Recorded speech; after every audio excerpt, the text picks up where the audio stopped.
بقى وبرسيا أمستقل وبرسيا ملك بقى وبرسيا إيما يا ومن داوي برون برون برون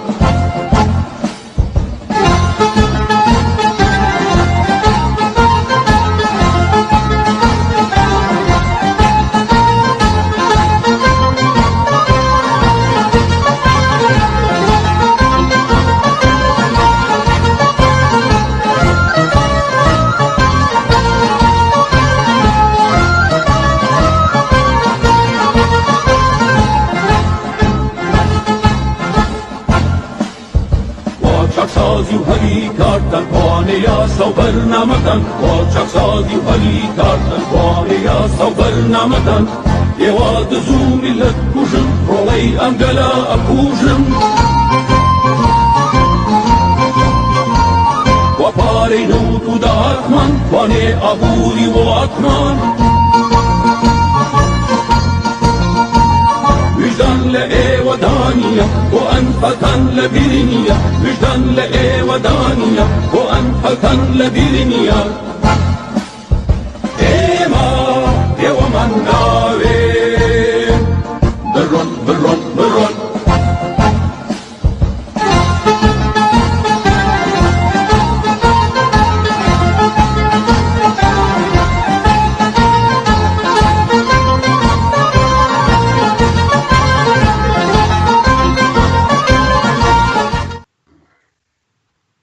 ئەو کاتتان باش هاوڕێیان سەرەتا داوای لێبوردن دەکەین بەهۆی کێشەیەکی تەکنیکی کار لە سەرەتاوە ئەو ئەکاونتانیان بەڕاستی پێدەچێت دەستگای پاراستن لێ بلۆک کردین بۆ ئەو 20 دقە داوای دواکەوتن داوای لێبوردن دەکەین هاوڕێیان قۆناغی حکومڕانێتی مەسرور بارزانی قۆناغێکی تایبەتمەندی خۆی وەگرت هەر لەگەڵ هاتنە دەسەڵاتی مەسرور بارزانی بووە کابینەیەکی پۆلیسی ئەرهابی و پڕ لە کێشە و قەیران لە کاتێکدا ئەو بانگەشەی چاکسازی و گۆڕانکاری کرد بەڵام ڕاستی کرد گۆڕانکاری بەرەو خراپتر و خەتەرتر هەر لە سەرەتادا لەگەر پسمامەکەی خۆی کە تەململانێ لە میدیاکان دوای ئەوە لەگەر باڵی یەکێتی لاهور دوای ئەوە لەگەر پەکەکە لەگەڵ دەنگە ئازادی خوازەکان دەستی بەوە کرد نوێترین کاری ئەرهابی و نوێترین کاری نایاسایی و هەڵمەتی تیرۆریستی بە ناوی سەرۆکی حکومەتەوە بەرامبەر کۆمەڵێک دەنگی ئازادی خواز کرد کە هەمووتمان دوێنێ جێمان لێ بوو کە ئەو بۆ لە دەنگە ڕۆشنبیر و چالاکوان و ڕۆژنامە نووسانەی وەک گروپێکی تیرۆریست بە ناوی حکومەتەوە ناسان ئێمە لێرەدا هەوڵ دەدەین لەگەڵ هەریەک لە بەڕێزان کاک کەمال جەمال موختار سەرنووسەری کوردستان پۆست و کاک سەبا عەلی قارەمانی ڕۆژنامە نووس و کاک مەکی ئامێدی کەسایەتی دیاری بادینان قسە و باس بکەین بەخێر بێن سەرەتا بەخێر بێن سپاس بەڕێزی زۆر سپاس کاک قادریان بۆ میواندارێکت داوای لێبوردن دەکەین کە 20 دقەیەک تاخیر بوون سەرەتا لە کاک کەمال دەست پێ دەکەین کاک کەمال پێت بەڕای تو کەسێکی کە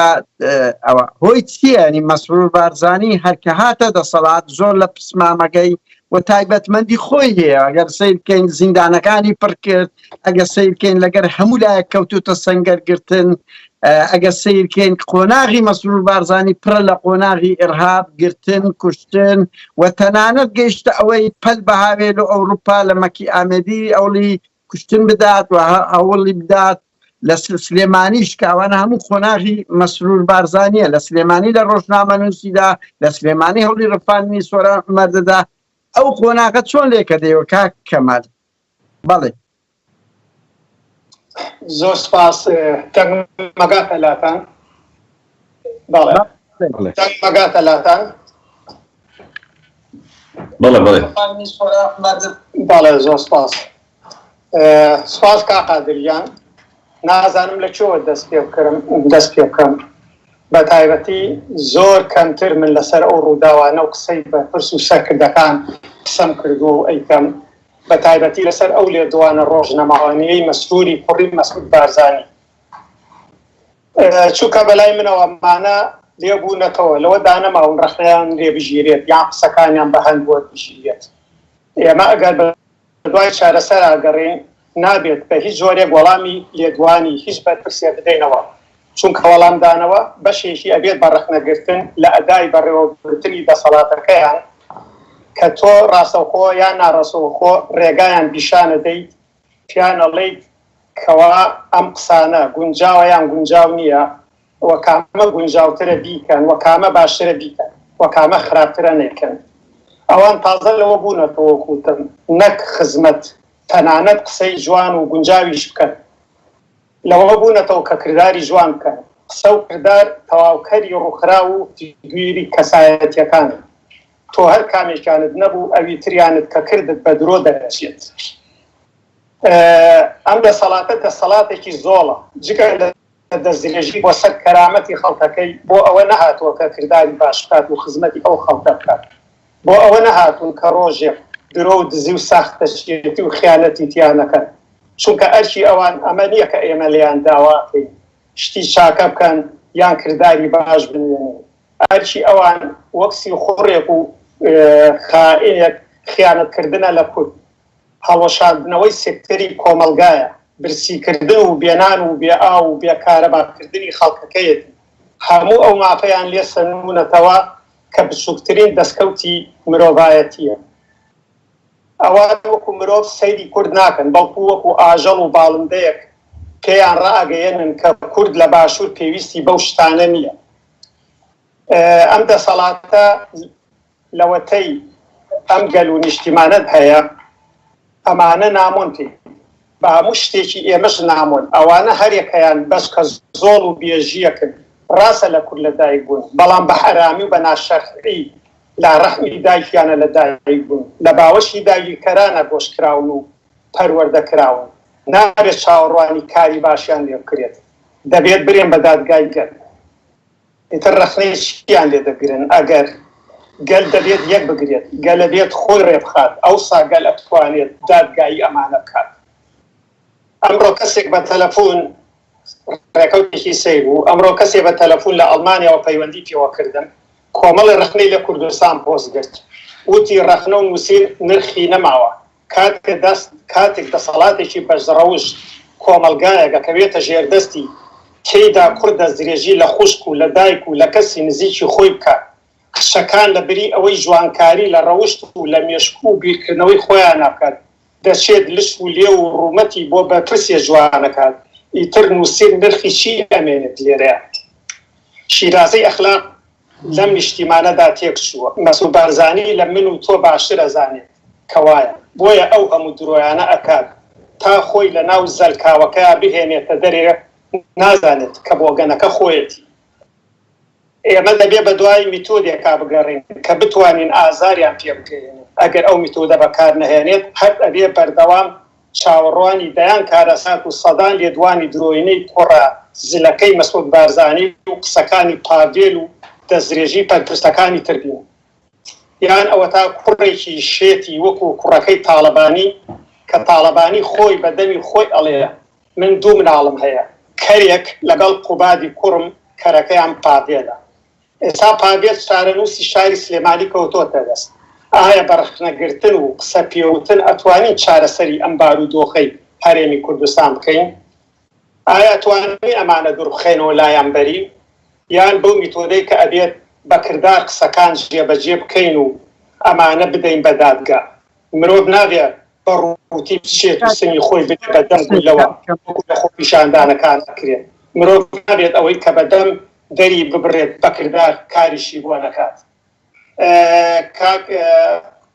ڕەنجلەر ئەگەرە کرێت ئەو ڤیدۆی کە بۆم ناردیت زەحمەت نەبێت ئەوەی پاڤێل ئەگەر کاتت هەیە لێ بتە و دوایەوەی ئەمۆسە قسەکردن ئەگەر برادەران ڕێگەم پێڕا. سۆسپاس کاک قادرگیان. بەڵێ بەڵێ نازم کاک ڕەنجلەرەوە کە ئامادەیە یان ئەوە تا پرسیار لە کاک سەباح بکەین؟ کاک ڕەنجلەر کاک ڕەنجلەر دێتەوە کاک سەباح. مەسرور بارزانی خۆناغی تایبەتمەندی خۆی هەیە وەکو گوتمان پەلی هاوێژ لە ئەوروپا لە کاری تیرۆریستی پەلی هاوێژ لە سلێمانی لە ڕۆژنامە نووسیدا هەوڵی خواندن دەدات هەولێر و بادینانی پڕ کرد لە زیندان و خۆپیشاندانی بە یەکجاری قەدەغە کرد تۆ ئەو هەرسەنگانت چییە لە ئەو کارە ئەرهابیانەی مەسرور بارزانی دیارە کاتێک مێژووی پارتی و بنەماڵەی بارزانیە خوێنیتەوە مێژۆکەیان غەرقە لە تیرۆر و کوشتنی کەسانی ئازادیخواز و شۆڕژگێر لە هەر چوار پارچەی کوردستان و ئەوان لەسەر ئەم خوێن ڕشتنە ئەژین ئەوان تەنها دروست بوون بۆ ئەوەی کورد ناسنامەی کورد بوون ئینسانی ئازادی کورد لە ناوبەرن و ئەوان بۆ ئەوە دروست بوون کە کوردبوون تاڵ بکەن و کوردبوون ناشرین بکەن و کوردبوون بکەن بە ژەهرێ بکەن بە گەوری ئەم میلەتە کە ئێساکە ئەو ژەهریانە ڕیشتووە 30 ساڵ ژەهریان کردو بە قوڕگی ئەم میلەتەیە بنەماڵەی بارزانی وەک شوێن پێی داگیرکەرەکان وانە لە هەر کوێیەکە پێی داگیرکرد هەبی ئەوان لەژێر پێی داگیرکەران وەکو میکرۆبێک بۆ گیان ئازادی خوازان بۆ گیان ئینسانە شۆڕژگەڕەکانی هەر چوار پارچەی کوردستان مێژوویان وەکو پێشتر وتم غەرقە لە خیانەت و کوشتن و بڕین و سینارۆ دروستکردن و ئێمە سینارۆکانی پارتی و بنەماڵەی بارزانی زۆر ئاشکرایە لامان ینی بۆ نمونە کاتێک کە دکتۆر شبان لە گفتوگۆوا دەبێت لەگەڵێکە لە حزبە نێرەکانی یاویش حزبێکی کوردی دەبێت ئەوان لەگەڵ میتی تورکیا پلان بۆ کوشتنی دادەنێن و دەیکوژن و سینارۆکە دەخەنە وای دادەڕێژن دەیخەنە کوشتنی ئەو کەسایەتیە دەخەنە ئەسۆی دکتۆر شبان و دواتر دکتۆر شبان دەستگیرەکەن و تیرۆری دەکەن ئەم جۆرە سینارۆانە لە مێژووی پارتیە زۆر ڕوونە زۆر لەگەڵ دەستگا سیخورەکانی داگیرکەرەکانی کوردستان هەمیشە سینارەکانی دووبارە و هەزاربارە کردوتەوە ئێستاش هەمان سینارۆیان ئازادی خوازانی بادینان دووبارە کردوتەوە ینی بۆ نمونە باس لەوە دەکەن ئەو کەسانەی داوای نان و ئازادیان کردووە داوای قوتی خۆیانیان کردووە ئەمانە سیخوری دەوڵەتانن باشە پێمان بڵێن سیخوری کام دەوڵەتن هی تورکیان ئێوە پیاوی میتی تورکیان و میتی تورکیا دەسەڵاتدارە لە کوردستانە ئەگەر سیخوری ئیطلاعاتنەوە ئیطلاعات زۆر باڵا دەستە لە هەرێمی کوردستانە تەنانەت لە ناو ژووری نووسنی ماڵی بارزانی و تاڵەبانیە بوونیان هەیە لە هەموو خوژبنێکی ناو دەسەڵاتی کوردیا بوونیان هەیە ئەگەر سیخوری عێراقن ئەمان کەسێوەکەمان سیخوری دەسەدارانی عێراقنی و شەڕ ناکەن هەموو کوردە فرۆشن لە پێناو پۆست و پلە و پارە و ئەمە سیخوریان بۆ ئەسەد کردووە بۆ هەموو ئەو دەوڵەتانە کردووە ئتر پێمان ناڵێن سیخوریان بۆچی دەوڵەتێک کردووە کە نەیاری خەڵکی کوردستان بوون بگرە ئەوەی سیخوری ئەو دەوڵەتانە بێکا قادر لە کوردستانە ناسنامەی تایبەتیان بۆ دەرکراوە و ئۆتۆمبیلی حکوومەتیان لەژێرەوە پاسەوانی تایبەتیانە بۆی سیخوردی بکەن بەسەر خەڵکانی ئازادی خوازی لە دەرەوەی پارتیوێکێتیوە تیرۆری نێرەکانی دەوڵەتی تورکیا و ئێران بکرێ لە هەرێمی کوردستانە درێژایی 30 ساڵی ڕابردوو ئەوەندەی ئێران و تورکیا توانیوانە لە هەرێمی کوردستانە نێرەکانیان تەسبیە بکەن و تیرۆر بکەن نیانتوانیە لە کرماشان و لە مەهاباد و لە قامیشلو بە دیاربەکر تیرۆریان بکەن ینی هەرێمی کوردستان شوێنی تەسبیەکردنی بەڵێ کاکسەوە پرسیارە یان ئەگە سیر بکەن مەلا مستەفا یەکەم کەس بووە تیرۆری کوردی بەشەکانکەی دەست پێکرد لە سلێمان موعینیوان دەستی پێکرد لە دکتۆر شوان دەست پێکرد لە شۆڕشی شێخ مەحموود و سمکۆی شکاک نەبووە ئەو داهێنانەتی ئەو ناپاچیە ئەوان دەستیان پێکرد وا لە شۆڕشی ڕۆژهەڵاتیان لە ناوبرتووە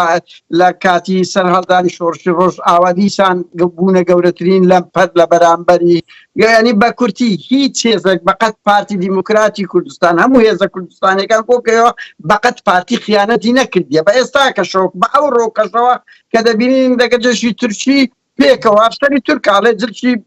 سەگداری پارتی لەگەڵمانە تورکی لە بەردەکەین لە منتیقە کەچەکەوە دەرێ و لەو 20 ساڵ ئێمە دیتمان دەیان جاریکە کەچی پارتی لە هەموو هێزێک زیاتر خەڵک بە خائین حساب دەکا لە کاتێکدا هیچ خیانەتێک نمایە ئەو دەیکە ینی ئەو تۆمەتە چییە کە هێزێک ئەوەندە بێشەرم بێتن بۆ خۆی هیچ خیانەتێک نمایەوە بە هەموو حزبەکان کوگە بەقەت پارتی خیانەتی نەکردیە کەچی وا دەکە تۆمەتی خیانەت لە یەخی خەڵک دەداتن ئەو بێت چاوەڕێ لە چێ سەرچاوی گرتیە بەڵێ لەبەرەوەی کاکادر سەرچاوی گرتووە کاتی خۆی یەکێتی و پارتی بەنامەی تاڵەبانی و بارزانی و تەنانەت نەوشەرا مستەفایش خەڵکیانە کرد بە جاش نزیکەی 500,000 جاشیان دروست کرد و ئەم 500,000 جاشە ئەگەر خێزانیان هەبێ ئەکا ملیۆنی ئینسانی کورد لەناو جاشایەتیە بووە و دواتر ئەگەر مایکی مناڵێکیان نەبیەکە ملیۆنێک و 500,000 کەس لەناو خێڵی خیانەتا بوو ئەوان کە هاتن هەر بە جاشیش ڕاپەڕینیان کردووە هەر جاشیش خۆیانیش لەبەرەوەی خیانەتکاری دەوڵەتی بوون ینی کەواتە ئەم شۆڕشە شۆڕشی خیانەتکاران و جاشەکە بووە شۆڕشی ڕاستە کۆمەڵی خەڵکی فەقیر و هەژار و نەکبەت لە پێناو نیشتیمان و نەتەوە شەید بوون و لە بەردەم پەتیسیادارە دروستبیان بەڵام لەسەرەوە سەرزلەکان خەریکی خیانەت بوون و بە بەرنامە کۆمەلگەی کوردیان فێری خیانەت کردو بۆی خیانەتەکانی خۆیان بشارنەوە بۆیە هەمیشە ئەم تۆمەتە ئەبەخشنەوە لەبەرەوە خۆیان لە ناو خیانەتە گلاون و لە ناو خیانەتە مەلەوانیەکەن ڕۆژانە وەکو دەڵێن خیانەتیان ختم کردووە تەماشاکە هەرچی خیانەتکارانی سەردەمی بەعسیە لە لای پارتی کۆبووەتەوە تەنانەت ئەو بەعسیانەی کە کوردیان ئەنفال کرد و کوردیان زینە بەچال کرد و کوردیان تیرۆرکرد هەمووی لە هەولێرە تەنانەت لەگەڵ قوسەی و عودەیە لە ساڵی 90 و هەتا ڕوخانی بەعس بازرگانیان هەبوو ئەمانە ینی بە درێژایی مێژووی خۆیان ئەمانە لە ناو خیانەتە گلاو بەعس و کۆنگرێ حزبی بەعس لە هەولێرە ئەوە لە چ وڵاتێک بووە یعنی لە دووری لە هەولێر دەمرێت کۆنگرێ حزبی بەعس لە هەولێر دەکرێتن هەولێر پڕە لە داعش و بەعسی یعنی ئەو بێت چاوەڕێتۆ بیرکەوە جوولەکەیەک بێت چیتر نازیەکان بێنێت مؤتەمەریان لە تەل ئەبیب لە بۆ بکاتن دەگەڕێنەوە وڵات کاک سەبا کاک مەکی پرسیارێک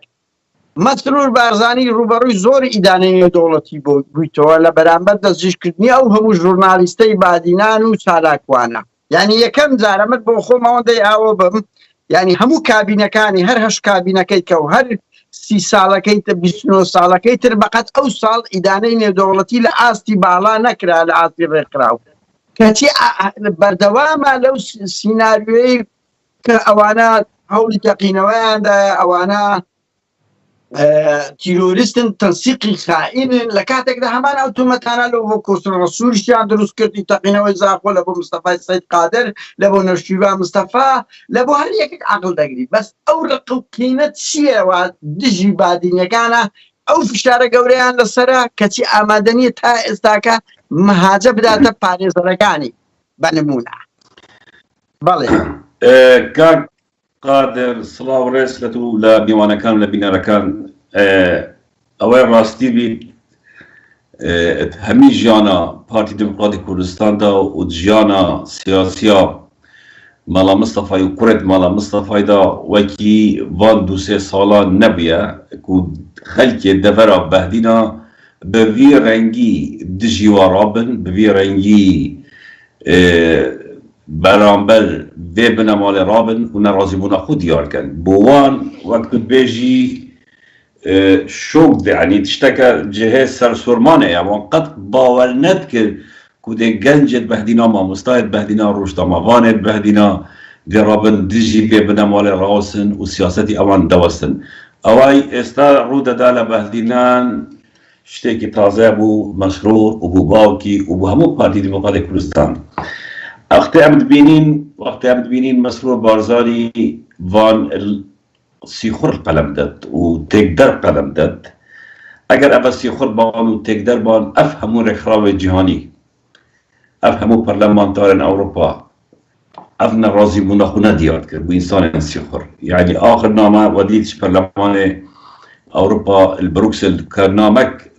راستا و خوب مسرور بارزانی بیسی و تیدا هر تشتی دیار کری UN سفیر امریکا قنصل امریکا یه بریتانیا دهان رخراو جهانی افنامه ورکرینه بوان و هروش امید بینین دیندار زیباریت هتا سر تلویزیونه و وان راپورتین رخراو جهانی بدرب در خیبن یعنی اما همین دلیلی هندنه که اف کسی تاتینا گردنه راستی چالاک وان راستی روجدامه وان راستی کسی آزادی قازن برگه سیخوریل برخونه کلیه بس از بیجم مسرور بارزانی کابراکه کردکوژه روزنامه وان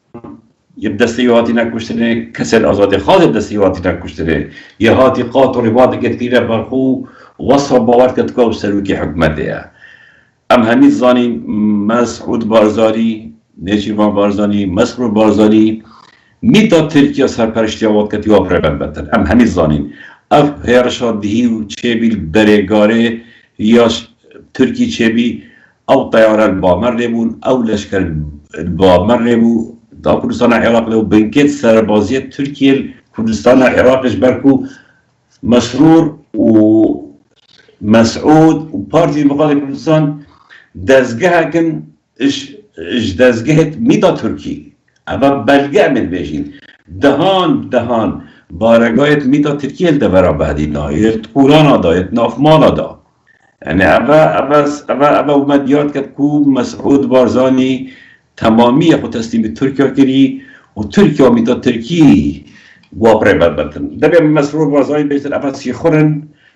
ام حس که مزاین سیخورت کیش دولتی نه اصلا مالا مصطفى سيخورة إيراني بو مسعود سيخورة تركيا أو خو سيخورة تركيا أو سيخوريش بكسين هلا كون بجده سيخورة سيخوريا أوت كان بو دولة الدوروبر شكر دك التاريخ دا نكريا حتى فيك راجع أول سيخور يسيخوريا بو دجبنت قال كرد كان يتقدانا وضع كردستان كي تقدره كي روشا آبوريا كردستان تقدره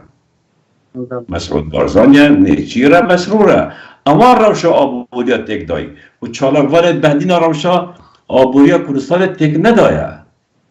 که به معاش که به موچه که افتشته همی کیده که کردستان تارار کیده اون تک در بدل که مسرور بارزانی بهت بجیتن هم ده چین چاک سازی که رو ده اوید اپملتا تارار کیده که ده زندانه دا یه چی دنگت نرازید که ده زندانه دا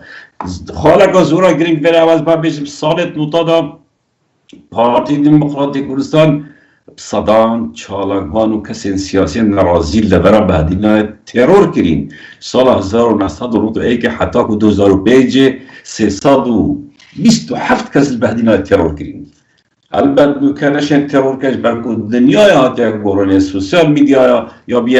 بیا دنگه که مزن یا بیا چاوه که مزن سر همی رویدان البهدینا چه بن يترابن دست بگرتنا هر کسی که بکرد کوی نرازی بید هندک جمار کسا اوید دو کس زندانه دا شف نیت تا خوی اینه که بچنه خو پیشان دانه یه چوینا مالا ویر گردی اف کسا وقت مسرود بیشتن اگر اوید تیروریست بن اوا پلان دارا بیتن کو قنصلیت دولت دیگانی پقیدن کرم که ادلا نشابده کرم که بلگا نشابده هیم بوش ریکن آدانه پارزر اتوان بچن حتی نو که امضای که بکن کو پارزر هبن ام همین زانین دما ایک جاره تلان مال باده توان سردان آکن ایکش وازین دانیا گوته باب خو باب هر ایفاده که مدابید هر چیزی که مدابید جیر تعذیب و اشکنجه میدایی من چیزی خلط نکریم بله ماکی پێما پێویست ناکانی پاساو بهێنینەوە لە بۆ ئەوەی کە مەسرور بارزانی ئەما قسە لەسەرەوە بکەین مەسرور بارزانی مەسەلەن تەقینەوەی زاخۆ کرا ئەو هەموو تەقینەوە لە بادینان لە هەولێر ئەو هەموو تەنسیقە لەگە داعش کرا ئەو هەموو تەنسیقە لەگە حزبی بەعسی تیرۆریست دەکرێتن یعنی ئەوانە بە چ چاوەڕووەک دێن دەڵێن کۆمەڵێک کەس گەنج قەڵەم و دەویان پێیە ئەوانە تیرۆریستن یعنی بە چ چاوەڕووەک دێ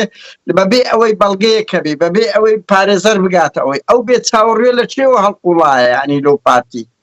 پارتی لۆ مەسرور بارزانی بەڵێ قادر ئەوەی تەقینەوەی زاخ و دروست بووە حەزەکەم ئەوە بڵێم ئەوە تا ئێستاش لە زینداندانە ئەوە بوویتە بەڵای سەری پارتی نازان چی لێ بکەن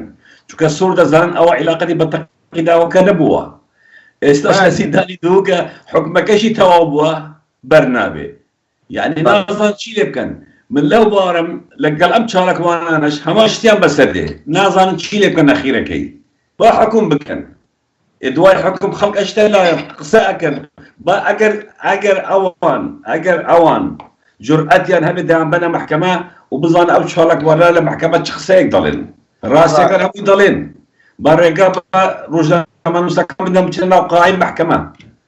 بەڵام نەکەنە محکەمەوێکی پۆلیسی عەسکەری داخراو بەبێ پارێزەر ئەوان نالێن هیچ پارێزەرێکی تریان هەبێ چونکە دانەوێت پارێزەری خۆیان بوو دابنن ئەگەر بەیانی محکەمەش بوو ئەو پارێزەرانە وەک خۆیان قسە بکەن بەڵێ کاک مەکی دەگەڕێنەوە لات بەزەمە لێرە دەڵێن ئەگە مەسرور بارزانی و کابینەکەی ڕاست دەکەن با دادگایی ناڵێت تیرۆریستن و ناڵێت تەقین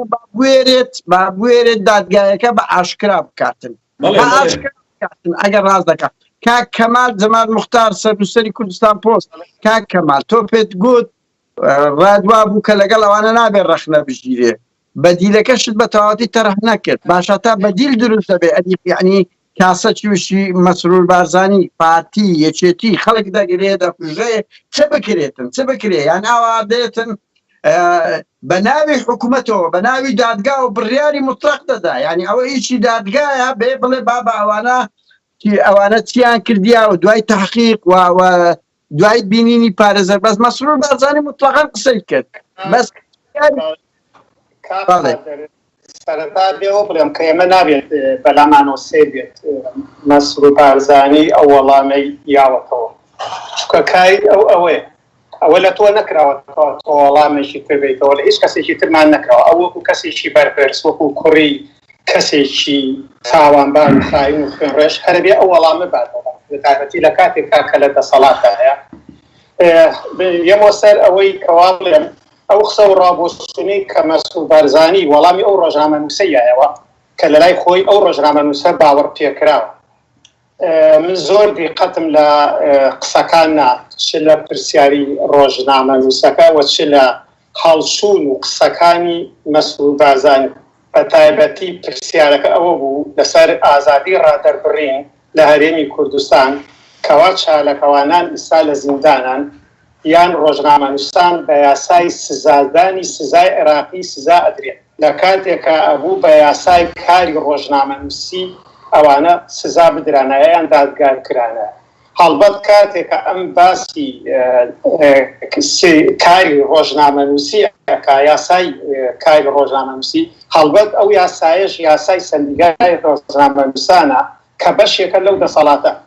لێرەدا کەناڵی سپیدە لەگە سەرنج بن کە کەناڵێکی حیزبی ئیسلامیە ئەو حیزبە بەشێکە لە هیکەلی ئەو دەسەڵاتە و دەسەڵاتەکە و حیزبەکەش گرێدراوی داژیکەرانی کوردستانن. بۆیە من ئەڵێم کە من گومانم لە جۆری داڕشتنی پرسیارەکەش هەیە و ئەو کاتەش کەوا تەرخان کراوە بۆ ئەم سینەی مەسرور بارزانی کە ئەو پرسیاری تیابکە یعنی ڕێکەوتنێک هەیە کەوا ئو پرسیارەی لێ بکرێت و ئەو کەسەش لە لای دەسەڵات کەسێکە ئەو ڕۆژنامەنووسە بەڵام کەسانێکی تێوانی کە لە زیندانان بەلای ئەوانەوە ڕۆژنامەنووس نین بۆ لەبەر ئەوەی وەکو ئەوان بەشێک نین لەو سیستێمەی کە کاری ڕۆژنامەگەری و ڕایانگەیاندنی تیاکرێ. ئەگەر بەهاتایە ئەو کەسە پرسیارێکی تری بە شێوەیەکی تر لێ بکردایە بگومان ئەویش ئەبوو بە تیرۆریست ئەویش ئەبوو بەوەی کە مەسرور بارزانی پێی بڵێ تۆ ڕۆژنامەنووس نی. من خۆم وەکو کەمال لە ساڵی 1970ەوە کە کاری ڕۆژناوانی کردووە لە بەغاوە ئێستا شمە بەردەمی مەسرور بارزانی منیش کەسێکم کەوا ڕۆژنامەنووس نیم ڕۆژنامەوانی سەریش بەلای ئەوە من کەسێکی تیرۆریستم. بۆیە ئەڵێم کە من گومانم لەو داڕشتنی و پرسیارەشەیە بۆیە ئێمە نابێ بە هیچ کەسێک ئەو وەڵامی مەسرور بارزانی بەلاوە سەید هەروەک چۆن تۆ ناتوانانی داوا لە کەڵەشێرێ بکەیت پێ بۆ بکە ئاواژ ناتوانانی داوا لە کەسێکی خوێنڕژ و پیاوکوژێ بکەیت کە پێناسەی ئازادی بۆ بکات. ئەو چونکە باسی ئازادیشیە کرد ئەو نازانێت ئازادی بەلای ئەوەیە کە لە بەلای ئەوە تێپەڕێ ئەو ڕێگە و تێبا کە بەو شێوەی ئەو بیرپێتەوە بە شێوەی ئەو قسەکەی بەلای ئەوە ئازادی ئەوەیە. مەسرور لە ناو باوەشی بنەماڵەیەکی خائین خوێنڕێژە چاوی هەڵهێناوە دەسەڵات و سامان و ئەو پێگە کۆمەڵایەتی و سیاسی کە هەیەی هەمووی بەرهەمی خیانەتی دا و باپیرانی لێکدانەوە ئێو بۆ کاری تیرۆریستی هەر ئەوە بێ کە کردوویە ڕێگاپێدان بە کاری ڕۆژنامەگەرێتی هەر ئەوەیە کە ئەو دوێت ڕۆژنامەنووس ئەبێ وا بێت وەکو ئەو ڕۆژنامەنووس بێت کە پرسیارەکەی لێ کردووە دەبێت سەر بەخۆی یان بە یەکێک بێت لەو حیزبانە ئەگەر ئەوە نەبێت ئەوە ئیتر ژێرە شێوێن و تیرۆریستە ئەوانەی کە هەموو ژیراون بەلای مەسرور بارزانیەوە چونکە سەر بە هیچ حزبێکی دەسەڵات نەبوون سەر بە هیچ کەسێک نین لەوانەی کە ئەمان پێیان ڕازی بن لەبەر ئەوەی بەلای ئەوە تێکدەر و ژێرە شێوێن و تیرۆریستە ئەو ئەوێ ڕۆژنامەنووسیش لەژێر کۆنترۆڵی خۆیان نابێن لەم نیشتیمانەدا بە سەدان تیرۆریست و پیا و خوشت داڵدەدراون ئەوانە پێناسەی تیرۆریست نایانگرێتەوە بەلای ئەمانەوە بەدەیان دەستگای هەواڵگری و مخابەراتی لە باشوورا هەیە کەچی بەمانە ئەڵێن ئەمانە سەر بەلایەنێکی دەرەچیە. بە هەر حاڵ قسە زۆرە و من لەوە زیاتر ناڵێم دوای کەمێکی ترەگەر پرسیارم لێ کەرایەوە ئێمەوە سەر چارەسەر ئەوەی کە تۆ پرسیار لێ کردووە با من زۆر قسە نەکەم لەسەر چارەسەریش هەندێک قسەم هەیە. زۆر سپاس نازانم کاک ڕەنجدەر ڤیدۆکەی دانایان دانێ ناکە بوو لە پێشەکیشا قسەکانی مەسوول بەرزانی دابنایە بە ڤیدۆ بۆی هەندێک لەو برادرانە کە گویان لێ نەبوو نەیاندیوە ئەوانیش ئاشنای بووە. زۆر سپاس دەکەم کاقادر. ببوو ئاوڕیان دووبارەی دەکەنەوە ئێمە ڕوبەڕووی کێشەیەکی تەکنیکی بووینەوەتەوە و چەند پەیجێکمان ناخرا بۆیە 20 دقەش تاخیر بووین بۆیە ڕەوش تایبەتمانەیە. نازانم کاک ڕەنجدەر ئەگەر ڤیدیۆکە هەیە دەکرێت دابنێن لە ناو قسەکاندا. کاک ڕەنجدەر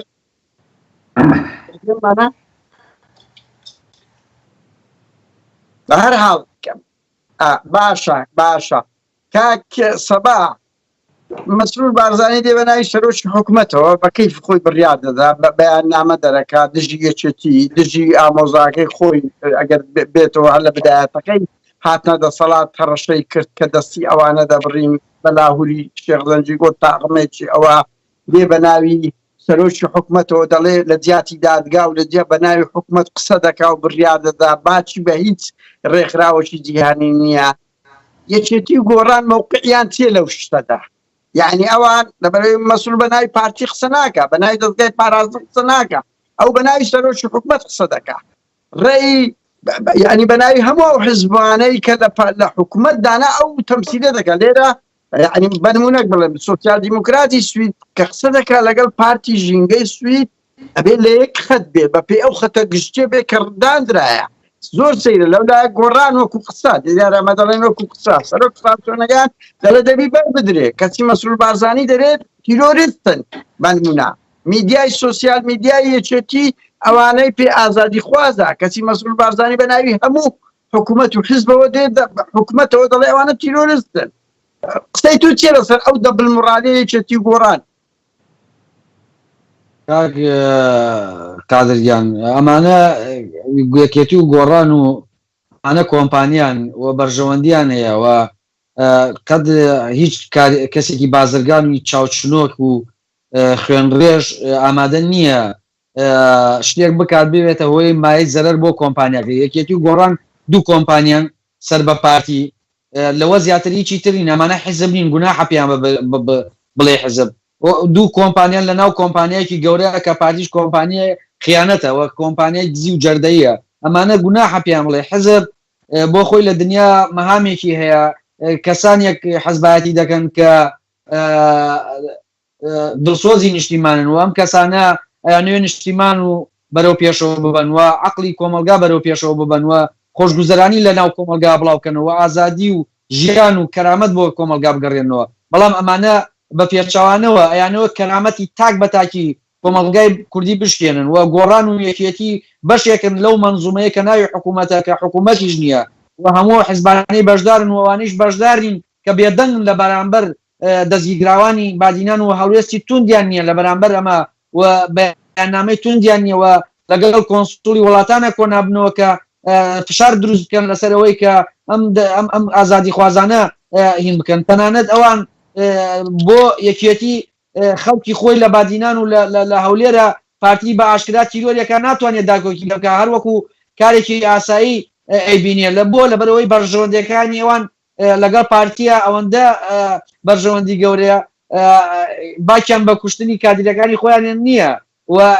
یەکگرتووی ئیسلامی لە مێژووی خۆیان سازشی کردووە لە بەرامبەر پارتیە لە بەرامبەر ئەوانەی کە پارتی بەرپرسەکانی مەلاکانی تیرۆر کردووە سوڵحی عاشایریان کردووە لەگەڵ پارتیە پاریان وەرگرتووە و دواتر بەشدار بوون لە حکوومەتەکەی پارتیوانە. بۆیە هەموو ئەوانەی هەیە لە چوارچەوەی پارتیان یانی ناکرێت بڵێ ئەمە بێدەنگی ئەمانە و سیاسەتی ئەمانش هەمان سیاسەتی پارتی ئەمانش ڕخنەیە قبول نیە بۆ نمونە بڕۆ 4 ڕۆژ لەسەر یەکگرتووی ئیسلامی قسە بکە سکاڵان لەسەر تۆمارەکە لە دادگاکانەوە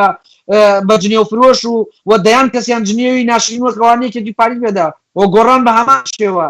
عقلێتی جەلالی و مەلایکە عقلێتێکی زۆر ناشرینە بە درێژایی 50 ساڵی ڕابردوو هەمان عقلە لەناو حیزبەکانی ترایە لەناو گۆڕان لەناو کۆمەڵ لەناو یەکگرتوو بڕۆ ڕخنەیان لێ بگرە ئەو سادەزانی ئەمانە چەند جنێ و سوکاتیت پێدەدەن ئەکاونتەکەی من پڕ لە جنێوی یەکگرتووەکان کۆمەڵەکان نازانم گۆڕانەکان یەکێتیەکان هەمویان جنێ و سوکاتیان پێکردوین سەلەفیەکان هەمویان یەک عقلەتیان یەک بەرنامەیان یەک بیرکردنەوەیە یانەیە خۆیان پیرۆز بکەن و لە خوار خۆیانەوە خەڵ وەکو کۆیلە سیر بکەن و خەڵ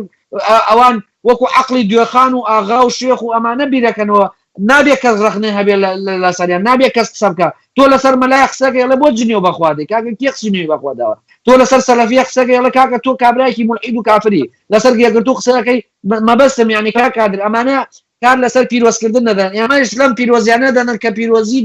درۆینن و ئەمانە هیچ ئینسانێک پیرۆز نییە لەناو کای دەسەڵات و لەناو مینبەرەکانە ئینسان هەموو ئینسانێک غەڵا دەکات دەبێت قسەی لەسەر بکرێ ناکری ئەوانەی دەرەکەون ئەوانەی دەست بەرپرسیارەتیان لە حیزبەکان دەبێت قسەیان لەسەر بکرێ و پێیان بوترێ ئێوە فریشتە نین تا هەموو قسەکردنیە بە ئێوە کوفر بێ و لە بەرامبەرم کوفرە شمشێرتان لەسەر مری مەسەلەی دیموکراسی دەبێت قەوز لەسەوە برێن مەسەلەی دیموکراسی پرۆسێک سیاسی درێژخایەنانی بە ڕۆژێک و دنیا یعنی ئێستا ئەوەی تو دەڵێی شوعیەکان چەپەکان ئیسلامیەکان لیبرالەکان ئەوانەی بەخوایان دیموکرات هەمووی ڕۆشنبیرانەی کە منەزری دیموکراسی بڕۆ دوو ڕخنیان لێ بگرە هەڵدەچن بە ئێمەشەوە لەسەر لەبەرەوەی پرۆسەیەکی سیاسی درێژخایەنە قەزیمە لەوە بوو ینی دەسمە لای کاکمەکی بەس قەزیمە لەوە بوو یەکێتی و گۆڕان بەشدارن لە تاوانەکە ئەگە ناوەی تو دەڵێ ڕاستە هەموو حزبەکان هەموو ڕۆشنبیرەکان ڕخنیان لێ بگرە بە دوژمنکاری تێدەگەن بە دژایەتی تێدەگەن بەڵام یەکێتی گۆڕان بەشدارن لە تاوانەکانی پارتی و زەلیلن ئەگەر کۆمنتێ بدەیتە برات نەک یەکێتی و پارتی تاوانبارن بێدەنگی کۆمەلگاش گەورەترین تاوانە بێدەنگی ئەو هەموو خەڵکە لە ئەوروپا کە ئاتوانن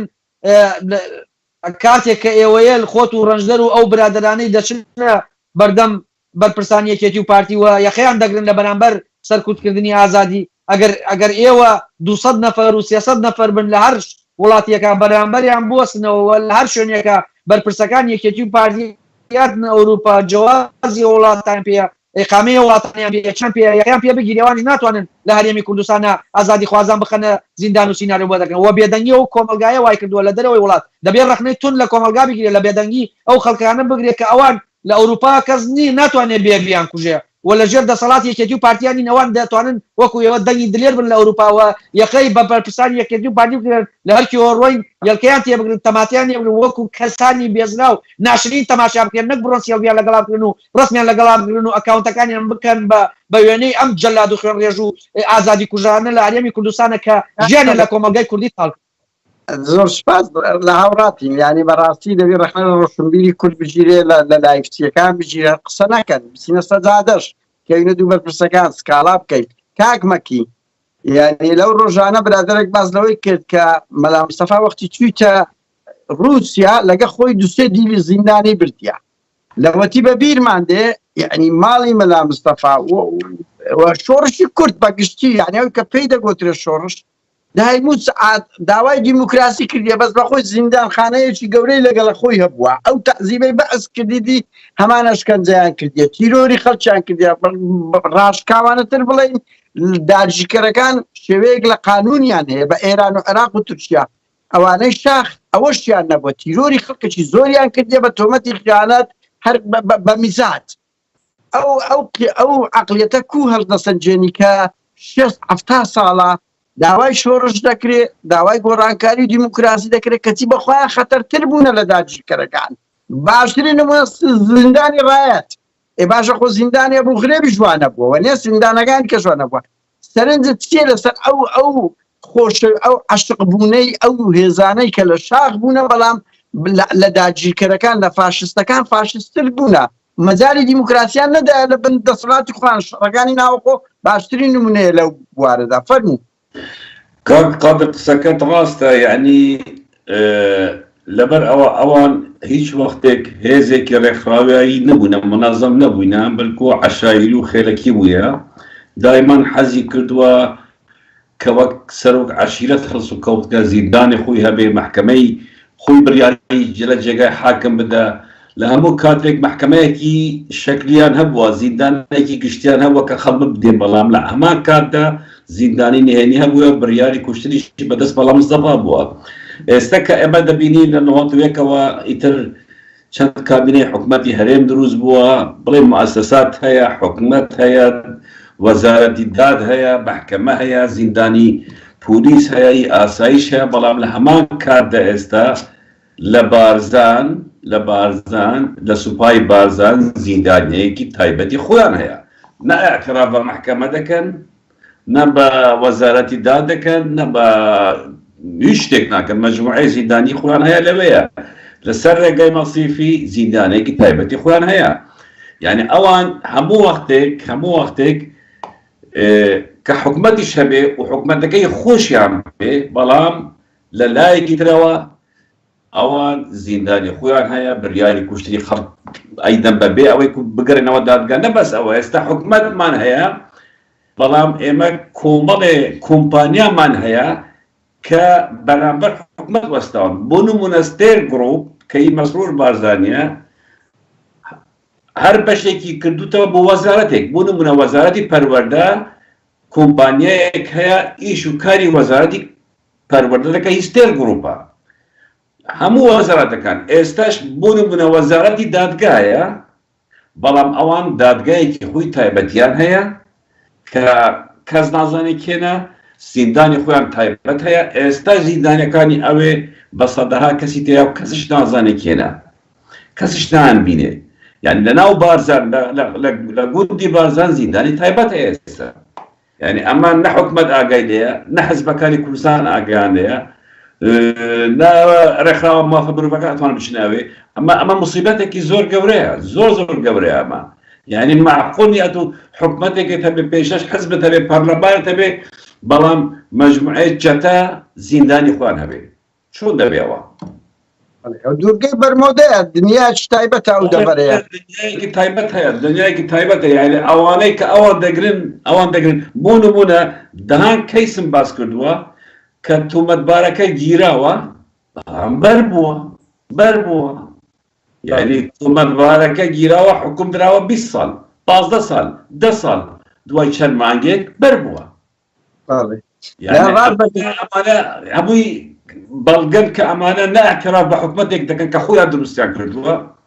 نە بە محکەمەیەک کە خۆیان دروست کردووە بەڵام بە فکری خۆی عەشایری خۆیان بەڕێوە دەچن ئەوە هیچ ئەوان دوور لە مەدەنیەت دوور لە حەزارەت و پێشکەوتن و حکومڕانی یعنی مەسرور بارزانی ئەگەر کوڕی مەسعود نەبە ئەو پەڕی ئێستا دەبوو سایقێکی تەرەکتۆر لە بەلەدەی مێرگە سوور یعنی چی دەباوە چیەتی مەکتەبی تەواو نەکردووە حتا شادەکەیشی کە هێنەوە مزەوەرە دکتۆرەکەی محەممەد صالح جمعی بووی نووسیوە ئەوەی کە کوردی ڕۆژئاوایە دکتۆرە عەفو شادەکەی ئەو نە دکتۆری نیە شادەکەی خۆی کە لەسەر ئاشتەوای نیشتیمانی هینەکە محەممەد صالح جمعە کە کوردی ڕۆژئاوای کوردستان ئەو بووی نووسویتی ئەوان خەڵکانێکی نەخوێندەوارن نازانن حەزیان لە مەکتەب نەبووە حەزیان لە خوێندن نەبووە شهادەی مزەوەر و سەختیان هێناوە ڕاستەکەی دەگەڕێنەوە وڵاتان دوایین پرسیار بەس بچینە کاک کەمالی کاک کەمال تۆ یعنی وەکو گوتم تۆ لەگە پرۆتستۆی خەباتی جەماوەری و ئەواننی بەڵام تا ئەو خەباتە دێ بەڕێی تو ینی چ بکرێ ئێستا ئەما مەسەلەن خۆ شۆڕش بە سەعاتێک و دوو ناکرێتن هەموو تەوقیتە چ ناکرێت شۆڕش بکرێ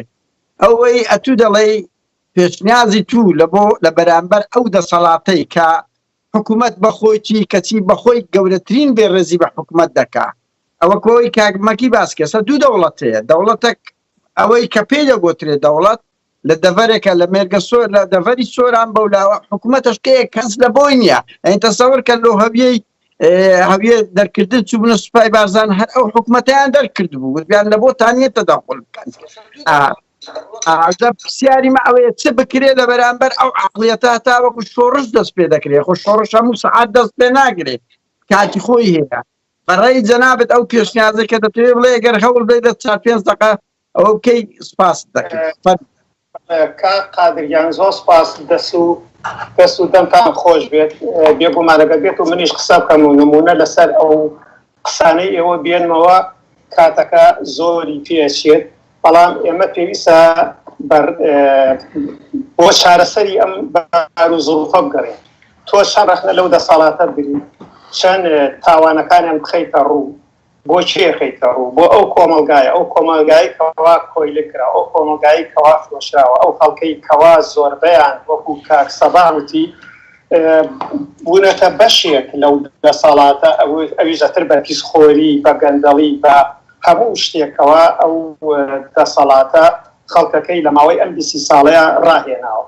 جا ئێمە باوەز لەو قسە و نووسینانە بهێنین هەوڵ بین بە دوای چینەوەی کەرامەتی ئەو خەڵکە هەژار و گەلە زەلیلەیە بگەڕێن با کۆ بینەوە یەکترمان خۆش بێت. لە ڕاستیە کە ئەڵێم یەکتریمان خۆش بێت من چەند ساڵە هەوڵی ئەوە ئەم برادر و خۆشەویستی خۆم کۆ بکەمەوە لەگەڵیان ناکەوتومەتە گفتوگۆکردن. طبعاً لێرە ناتوانم هەموو شتێ ئاشکراکەم و باسی کەم بەڵام بەداخەوە لە سەرنجامە ناخۆشیە کەوتۆتە بینەوە خەڵکەکە لە یەکتری جاوەتەوە. ئەمە ئەوەیە کەوا دەسەڵات چاندوێتی لە ناو ناخمانە ئێمە بمانێت و نەمانەوێت لە ناو ناخی هەر داچێکی کووردا پارتی بوونێک یان یەکێتی بوونێکی تیا چێنراوە چونکە مێژووی کەسایەتی هەر یەکەمان بەسراوە بە مێژووی ئەو دەسەڵاتەوە کە زیاتر لە 60-70 ساڵە خەڵکەکەیان وها پەروەردە کردووە. کاک سەباح نمونەی هێنایەوە کەوا ئێمە ئەوەنە جاشمان هەبووە کوڕەکانیان ئەوەنە ئەمەڵی تری زیاد کردووە بێگومان ئەمانەش هەموو یەشێتەوە سەر ئەوە. ئەمڕۆ وەکوتم یەکێک پەیوەندی پێوە کردم لە ئەڵمانیاوە باسی ئەوەی کردکەوە ئێمە زۆر غەدر لەو خەڵکە ئەەکەین کەوا هێرشەکەینە سەریان یان لە هەمان کاتیشە قسە لەسەر ئاینی ئیسلام ئەەکەین و ڕەخنەیان لێ ئەگرین. وەڵامی من بۆ ئەوە بوو هیچ دەساڵاتی کوردی بە هیچ شێوەیەک تا ئێستا نەیتوانیوە بە عەقڵی ئۆردوغانێک خزمەتی خەڵکەکەی خۆی بکات. ئیسلامیەکانی کورد کە ئێستا لە ناو چەند حیزبێکە نمونەیان هەیە هەموو لە خزمەتی ئەژندای داگیرکارانان بەڵام کەسێکی وەکو ئۆردوغان و حیزبەکەی شیعەکان لە ئێران هەموو ئەمانە ئاینەکەیان خستۆتە خزمەتی خۆیان. من ناوێرم لەگەڵ ئیسلامیەکە قسە بکەم یەکسەر دەردی ئەم برادەرە وتی وازانم تۆ کافریت و کفرەکەی دژی ئیسلام قساکەی. وەڵامی من بۆ ئەو بەڕێزە ئەوە بوو جا من ئەوە ئەبێ بڵم کەوا فەیسبوک و تۆڕە کۆمەڵایەتیەکان وەکو ئەو گۆڕەپانەی پاشی ئازادی لێ هاتووە کە تاڵەبانی ئەیود ئازادیمان پێیا و با بچن لە پاشی ئازادی بۆ خۆیان بوەڕن وشەی وەروەڕی لەلای ئەوەیە تو کاتەکەی ئەو ڕەوشەت هەیە چی لەگە دەکەی یعنی تۆڕی کۆمەڵایەتی مینبەرێک لە مینبەرەکانی مەدەنیە زۆر پۆزتیڤی خۆی هەیە و نەگەتیڤی خۆش چیایە بۆ سەمەوێ بێمەوە سەر ئەوە باسی کەم. ئێستا زۆربەی کورد بەهۆی ئەو تۆڕە کۆمەڵایەتی و پەیجی فەیسبوکەوە هەموو بوونەتە نووسەر ڕەخنەگر سیاسەتمەدار و لێکەڵەوەی سیاسی و دەرونی کەس بڕوای بە کەس نەماوە هەموویان و خۆیان بەتاڵەکەنەوە ئیتر هیچ شتری پێنامێنێ بۆ چارەسەر و بۆ بەرامبوونەوە. یعنی ئێمە زۆر بەمان لە ناو تۆڕە کۆمەڵایەتیەکانە ئێمە لە نووسینەکانمانە بەڕاستی وهای لاتووە خۆمان بەتاڵەکەینەوە بەبێ ئەوەی قسە لە چیبن کردار لەسەر قسەکانمان بکەین. چارەسەر لای تاکە کەسێک نییە لای هەمومانە ئەبێت ئەو بێت و دەبخەینە گەڕ ئەو کارە بکەین کە لە دەوری ڕێکخراوێک کەسانی هەڵپەرست و ڕابردوولیخن نەگرێتە خۆی کەسانێک بن بەڕاستی لە خەمی گەل و نەتەوە لە خەمی خاک و خەڵکەکەیان بێت. تێگەیمە بەستەکەم لێرە چییە؟ وەکوتم هەروەوتم دەسەڵاتی کوردی لە باشوور دەسەڵاتێکی زۆڵ و بێژیە لە کورد لە دایک نەبووە لەنەوەی ئەم نیشتیمانەش نین. ڕاستە جلی کوردیان لە بەرایە بە زمانی کوردی ئەگوێن بەڵام لە ناو باوەشی داگیرکەرا پەروەردەکراون بۆیە ئەو باوەشە پارێزگاری لەمانەوەی ئەو دەسەڵاتە زۆڵە ئەکات. ئێمە دەبێت لە ناو باوەشی گەرمی داگیرکەرانە دەرگان بهێنین بیان دێن بە دادگای گەر ئەمەش ئاسانە ئەگەر هەمومان یەکگرتوو بین یەک دەنگمان هەبێ یەک ڕیز بین دەکرێت کارەکە زەحمەت بێ بەڵام هیچ شتێک مستەحیل نییە با ڕێڕەوی مێژوو بگۆڕین بانەوەکانی داهاتوو تف و نەفرەتمان لێ نەکات ئەگەر لە ئێستادامان لێ کرابێت بانەهێڵن تف و نەفرەتی مێژوو لە مناڵەکانیشمان بگرێت ئەمە چەندێ ڕێبوونووسی بووم بە پێویستم زانی بیخوێنمەوە ئەڵێم کاک قادریان ئێمە بەڕاستی پێویستمان بەوەیە ئەو دەسەڵاتە چۆن دروست بووە ئێمەش بە شێوەیەشی ئاوا دروست ببینەوە پێویستە خۆمان ڕێبخەین نووسین و ڕەخنەگرتن و هەتا ئەم لای کوشتانش بەنسبەت دەسەڵاتەوە هیچ مەترسیەکی نییە بۆیان چونکە ئەڵێنەمانە قسەی خۆیانەکەن خۆیان بەتاڵەکەنەوە دوایەوە هەر کەسە ئەچێتەوە شوێنی خۆی و هیچ شتێک ناکرێت بۆچی چونکە ئێستا چەند کەسێک لەم لێرە کۆبووینەتەوە هەمومان ئەو برادرانی کەوا نزیکەی 400 کەسێکن کەوا جۆمان لێگرن هەر تەنها هەمومان هەر ئەو کاتە بەیەکەوە ئاشنا بین دوایەوە هەر یەکەمان ئەچینەوە شوێنی خۆ و ماڵی خۆمان و ئەتر هیچ شتێکی لێ نابێ بۆچی چونکە قسەکردن هەموو شتێک نییە ئێمە پێویستە لە دوای قسەکردنەکانمان کردارەکانیشمان بخێنەکە کرداریش بە چیە کرێ کرداریش بەوە کرێکەوە خۆمان ڕێبخین شارەسەر بن بە کورت و مختصری بڵێم دروستبوونی ڕێکخراوێکی سیاسیە کەوا بەربەرەکانی ئەو دەسەڵاتە بکاتەوە ئەجینا هیچ شتێکی چارەسەر نییە بەلای منەوە زۆر سپاس کاکبوورە دەمانەوێت کۆتایی پێبین کاکمەکی ئۆش بێ ئەو بووە کاک سەبا تۆ ڕێی چییە ینی لە بەرامبەر ئەو عقولەتی و دەسەڵاتە ئەو هێزێکی ئۆپۆزیسیۆن نەما گۆڕان ناپاچی لەگەر گەورەترین ناپاچی لەگە دەنجی ئۆپۆزیسیۆن کرد شەقام لەو پەڕیلاوازیدایە نییە خەباتێک ئەو خەباتێک کە هەیە ئێستاکە ئەو سوسیال میدیا و هەندێک کوردی ئەوروپا و دەنجی ناڕازی وەکو ئێوە لە نیشتمانە چ بکرێ لە بەرامبەر ئەو دەسەڵاتەی کە لە هەموو دەسەڵاتێک تونترە کابینەی مەسرور بارزانی لە هەموو کابینەکان تونترە چ بکرێ بەڕێی تو بەڵێ ئەگەر لە دوسێ دقەیەک بتوانی سپاس دەکەم کاک قادریان باوەڕ کە یەک دەنگی ئازا دەتوانێت کۆمەلگا بجوڵێنێ ینی ئێمە نمونەمانێ ئەمە کاتی خۆی تەنها کوردستان پۆستە بوو وەکو مینبەرێکی ئازاد کە قسەمان تێیا کرد ئەم دەسەڵاتە شەو تامانیەکەیان نەبوو بۆ لەبەرەوەی ڕازگۆیانە نەترسانە قسەی خۆیە کردو ئەم بەرپرسانە نەیە شەو ڕۆژان لەسەر کوردستان پۆست بوو ئەترسان وەکو دێوەزمەیەک بوو بۆ گیانیان ینی ئێمە ئەوان هاتن چیان نەکرد ئەوان هاتن دەیان سایتیان بەرامبەر کوردستان پۆست دروست کرد نەیانتوانی بێن متمان کوردستان پۆست بدۆڕێنن دەیان پەنجوو ئەکاونتی ساختیان دروست کردو بۆی کە دەنگە ڕاستەقینەکان ون بکەن دەیان نووسەر و قەڵم فرۆش و ڕۆشن بیر عقل فرۆش و ئەمانیان دروست کردووە بۆ ئەوەی هەمویان تێکەڵ کردو بۆی دەنگە تایبەتەکان ئەوانەی کە خۆیان نافرۆشن هەتا ئێمەمانەن چەندین جار هەوڵدراوە بکردێن هەوڵدراوە لە ڕێگەی پێگەی کۆمەڵایەتیوە زەربەمان لێ بدەن وامان لێ بکەن کە تەسلیم بین وەکو چۆن لە سەردەمی شاخیانە ئەو پێشمەرگەی ناوی دەربکردایە عەزیەتیان دەدا عقوبەیان دەدا بۆ ئەوەی ببێ بە تەواوی و بە ئەمن بەیانشکار زۆر عەزیەتی ئەمەیاندا بۆ ئەوەی خۆمان بفرۆشین قەڵەممان بفرۆشین بەڵام نەفرۆشتنی هەڵوێستی ئێمە ئومێد بۆ خەڵکە گەڕێنێتەوە گرنگترین شتەوەی ئێمە خۆمان نەفرۆشین من تۆ کاک کەمال کاک مەکی ئێمە ڕاستگۆ بین لە بەرامبەر کۆمەلگا بڵێن ئێوە ڕاستە ئەتوانن دەیان قەڵەم جاش و قەڵەم فرۆش وەمانە دروستکەن و دەیان قەڵەم بکڕن بەڵام ناتوانن ویژدانی ئێمە قەڵەمی ئێمە بکڕن ڕاستە ئێوە توانن گۆڕان بکڕن کوڕەکانی نەوشەران سەفا بکڕن و یەکێتی و کۆمپانیای یەکێتی بکڕن بە پرسەکانی یەکێتی بە ڤیدۆی سێکسی و بە ئابروچوون وەمانە بە پارە بەیان کڕن بەڵام ناتوانین ئێمە بکڕن ئێمە دەتوانین دەنگێکی دلێر بین و بتوانین هەزاران دەنگی تر لە خۆمان کۆکەینەوە ببین بەوەی کە بتوانین فێری خەڵ بکەین خۆی نەفرۆشێ لە بەرامبەر پارە لە بەرامبەر سێکسا خۆی نەفرۆشێ کە نتوانی لە بەرامبەر ئەمانە خۆڕاگر بێ و لە بەرامبەر پۆست و پلەوبەرە ئێمە دەتوانین بیبینەوە ئەم دەسەڵاتە دەکەوێت هەموو ستەمکارەکان لە ناو مێژووە کەوتوت بەڵام ئەوەندە دەیبێنەوە کە دەنگی ڕاستگۆ ئەمە ئەم دەنگە ڕاستگۆیانە زۆر دەسەڵات لێ ترسیە تەماشاکە بۆچی ریپۆرت لەسەر پیجەکەی پیجی تۆ هەیە لەسەر کوردستان پۆست هەیە لەسەر کاگمەکی هەیە لەسەر تەبدایە لەمانە ترسن بۆچی لەسەر هێنارتی و سەر کەناڵەکانی یەگرت و کۆمەڵ ئەوانە نییە بۆ لە بەرەوانە دروستکراوی خۆیان بەڕاست ئێمە دەتوانین چی بکەین کاکین بۆ بەڵێ کاک من ئەمێ یەک پەیامی فێری خەڵ بکەین کە ئەمدا بەرپرسانە ڕۆیشتن هەرکوێ وێنەیان لەگەڵا نەگرن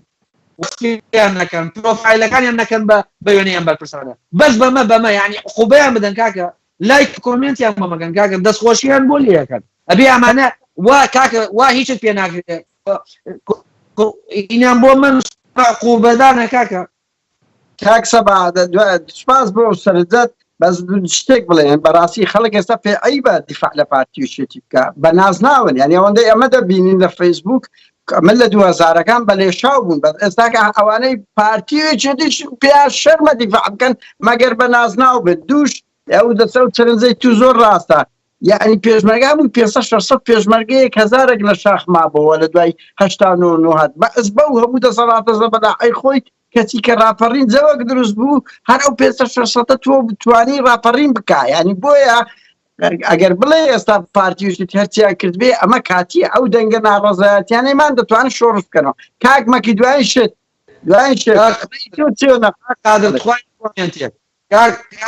ئافۆم ببوورە من ئاخری کۆم کاک کادر ئێمە پێویستیمان بە ئینسانی دڵسۆزەیە کاک کادر مەسەلە خوێنەواری و نەخوێنەواریش نییە یعنی ئەو دەسەڵاتە مەسعود بارزانی وتارەکانی خوێنەوار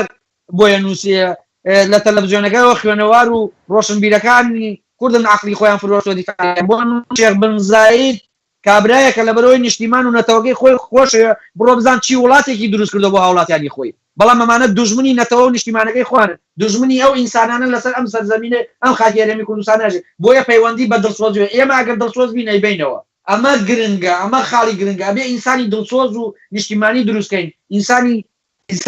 دروستکەین لە وڵاتە ئەیبینەوە بەڵام ئینسانی خۆفرۆش و ئەمانە دەبێت لێیان بدەن عقوبەی ئینسانی خۆفرۆش و جاش و قەڵەمفرۆش و مێشفرۆش عقوبەی هەبێ ئێمە ئەیبینەوە بەڵام هەرێکێ لە ئێمە خۆی بفرۆشێ کۆمەڵگا ناومێت چۆن گۆڕان خۆی فرۆش بۆ 50 ساڵی تر ناومێدی لە ناو کۆمەڵگەی کوردیا بڵاو کردەوە بوو بە پایەکی گرنگی ئەم دەسەڵاتە چونکە ناومێدی واکە ئەم دەسەڵاتە بمێنن ئەمە ئومێد ببەخشینەوە ئومێدیشەوەی خۆمان نەفرۆشین زۆر سپاسەوە من پێم وایە مستەفای حەسەن گەورە مرد ماڵئاوایی کرد بەقەت هەموو قیادەی پارتی و شێتی خەڵک پێی متەئەسیر بوو هێشتا لە ناو کۆمەڵگەی ما مرۆڤی جوان زۆر هەم ڕێزی دەگیرێ دیارغەریب شتەی دەکەوێت هەموو خەڵک تازیە باران دەبێت کاک مەکێک دوایین قسەت لە چەند دقەیەک کورتی بکەوە سپاس دەکەین بەڵێ تۆ ئەوەی چ بکرێ لەگەڵ عەقڵیەتەی ئێرهابیە کە نەشەرم دەکا بەخۆی خائینە دێ باسی نیشتیمان پەروەری دەکا بەخۆی تاڵانتی و مافیا دێ باسی دەستپاچی و چاکسازی دەکاتن بەڵێ لێرە یەک شت دەڵێم ئەم دەسەڵاتە لە کوتایی ژیانی خۆیدا دەژی بە تایبەتی پارتی و بنەماڵەی بارزانی ئەو هەموو تەلەڤیزیۆن و کەناڵە و پارەی هەیانە ناتوانن دەرەقەتی ئێمە چەند چالاکوانێک بدەن کە ئێمە لە تۆرە کۆمەڵاتەکان ڕاستی ئەوان ئاشکرا دەکەیت بە هەموو هێزێکیانەوە هێرشمان دەکەنە سەریە مەردان پێی جوکاونتی ئێمان قوفڵ کرد ئێستا ناوی من مەکی ڕەڤەند یان مەکی ئامێدی بە حرفی لاتینی بۆ نییە ئەکاون بکەیەوە لە فەیسبوک ناوی ڕەش کردووە بە ڕێگای وەزارەتی خارجی عێراقی ئێستا هەوڵ دەدەن دەموچاوی من وەک وێنەی من لە فەیسبوک ڕشکەنەوە نابێت دەموچاوی من دەرچێت لەو هەوڵەدانایە ئێستا حامیم گرتووە ئەمە هەمووی دەلالەتی ئەوەیە کە ئەم برادرانەی ئێرە و ئەوانەی چالاکوانن و لە کوردستان و دەرەوەی کوردستان فشارێکی ئەوەندە گەوریان خستە سەر ئەم دەسەڵاتە کە هیچی پێ نەماوە بکرێت دژی ئێمە چوویتە ئەم ڕێگایانە چونکە ئەزانەی لە مەرحەلەی کوتایی خۆیدایە ئەوەی ئێمە کردمان خەڵکێک وشار بۆ من ڕاستە خەڵکێک ئێستا هەیە سێلفیان لەگەڵ دەگرێ دەستخۆشیشیان دەگرێت بەڵام کاکە با بزانین زۆر خەڵکێکی زۆر ئێستا وشار بووە ئەمڕۆ پارێزەری دۆک لەگەڵ ڕوودا قسەی کرد وتی بڕ و کۆمنتەکانی ڕوودا و کوردستان 24 بخینەوە کە 1995 جنێو بە ئێمادەن ئەمە خۆی ئەعترافی کرد کە قسەی داشتنی بەم دەستخەڵاتە ئەڵێن یعنی ئەمە گەیشتە ئەو خاڵە کە خۆیان متابعی هەموو شتێک دەکەن و دەزانن کوتای ئەوانە ئێمە ئەبێ بەردەوام بین، ئێمە ئەبێ بێئومێد نەبین. من لەوانەیە لەگەڵ هەندێک برادران لێرە ڕێی جیاواز مەبێ، من ئەڵێم خەڵک وشار بووە، بەڵام ئەوانەی سەرکێشی ئەم خەڵکەکەن جارێ خۆیان ئەبێ ڕێک بێخن، ئەبێ خۆیان زۆر شتی لاوەکی دوور بکەون، ئەبێ یەک بگرین. ئەم کێشە و گرفتی بچووک بچووک نە بەناوبەینی خۆمان ئەبێ نایلین و دەستی یەک بگرین و بتوانین سەرکێشەی ئەم بابەتە بکەین، ئەم خەڵکە بکەین. چونکە ئەگەر ئێمە خۆمان ڕێک نایەخین چۆن دەتوانین داوا لە خەڵک بکەن هەست خۆدا ڕێک بێخن و بەرەبان دەسەڵاتە بوەستن. من ئومێدی زۆرم هەیە، من ئەڵێم شت دەرگۆڕێ و گۆڕانکاری بەرێوەیە. ئەم خۆپێشاندانانەی لە خلالی ساڵێکە لە بەهدینان 11 خۆپێشاندان دروست بوو. ئەوەی لە سلێمانی ڕۆیدا بینیتان جیلی کە پێیاندەوت جیلی پۆپچی مۆپچی بینیتان چیان بەسەر ئەم دەسەڵاتە کرد، هەرچی مەقەڕی حزبی هەبوو بە 24 ساعت نەیانهێشت. ئەمە دەلالەتی ئەوەیە کە خەڵکێک وشیارە، کە خەڵکێک ئامادەیە، بەڵام ئەوەی لەی نوقسانە قیادەیەکە، کەسانێکە سەرپەرشتیان بکەن، کەسانێکن پێشان بکەون بەبێ ئەوەی بەرژەوەری تایبەتیان هەبێ، بەبێ ئەوە بچن حزبێک دروستکەن و بانی بچنە پەرلەمان و وەک گۆڕان و ئەمانە ئەوەی تەلێبن. ئەبێ ئێمە حزب دروستکەین یان ئەبێ ڕێکخراو دروستکەین کە بڵێن ئێمە و هەڵبژاردن لەگەڵ ئەمانە هەژدارنامی، چونکە ئەمانێک ئێستا دەکرێت نە هەڵبژاردنە و نە حکومڕانیە. هەر کەسێک بچتە پرۆسەیەکی سیاسی لەگەڵ پارتی وێکێتی فەرقی ئەو کەسە نییە لەگەڵ ئەوانە، چونکە ئەمانە حزب نین، ئەمانە مافیان. سوپاسان دەکەم. زۆر سپاس بۆ ئێوە. من قسەیەکی کۆتایی بەوە دێنم، من ڕەنگی منیش ڕێیم جدا بێ، بڕوا بکەن ئەوە بنەس قسەی ئازاد بەرواریە. وتی لە عێراق پارتی باڵا دەستە، لە کوردستان باڵا دەستە، هەرچی بمانەوێ باڵا دەستن، تاکە عەرقەلەیەک لەبەر دەستی پارتیە سۆسیال میدیا نازانی چ بکەین لە بەرامبەری.